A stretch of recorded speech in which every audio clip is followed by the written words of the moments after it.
Magandang gabi po sir. Tanong lang po, ano po ba talaga benefits ng self-clean sa remote ng Daikin brand?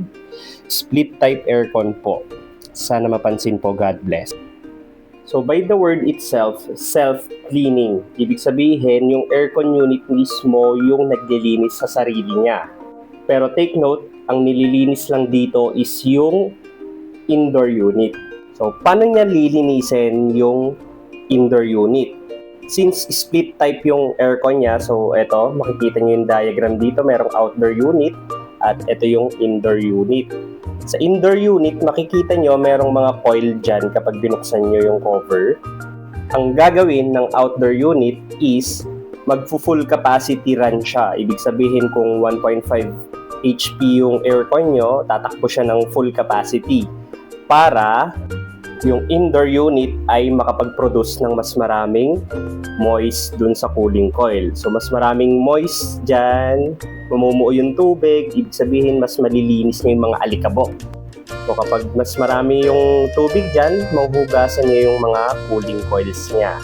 Tuwing kailan magandang gamitin yung self-clean? Mas maganda siya kapag umaga. Bakit? Kasi yung hangin sa umaga is mas maraming hino-hold na moisture. So, kapag nag-self-clean na yan, mas maraming tubig ang mapupunta dito sa cooling coil. And then, after niyang maglinis, syempre kailangang i-dry para hindi mamuo yung mga molds dun sa cooling coil. Hindi lang din yan yung magiging benefits nito. So, makakatipid ka rin sa kuryente. Ito, papakitaan kita ng computation para malaman mo kung tipid ba yung self-cleaning ng aircon mo.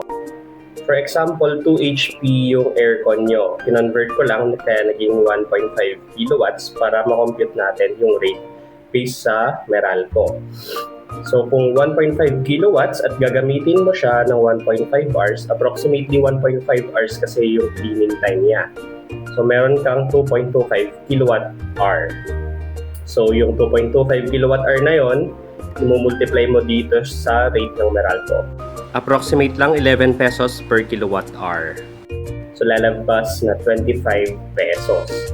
Kung lingguhan ka magsa-self-clean ng aircon mo, lalabas na 100 pesos yung total bill ng self-cleaning. So in the long run, mas makakatipid ka sa paggamit ng kuryente kasi mas magiging efficient yung cooling coils mo dahil nga lagi mo siyang nalilinis. And remember, nasa 1,500 na yung palinis ng mga split type aircon. So, mas mapapahaba mo pa yung cleaning interval nyo. So, sana nakatulong. Pag may tanong kayo, comment down nyo lang.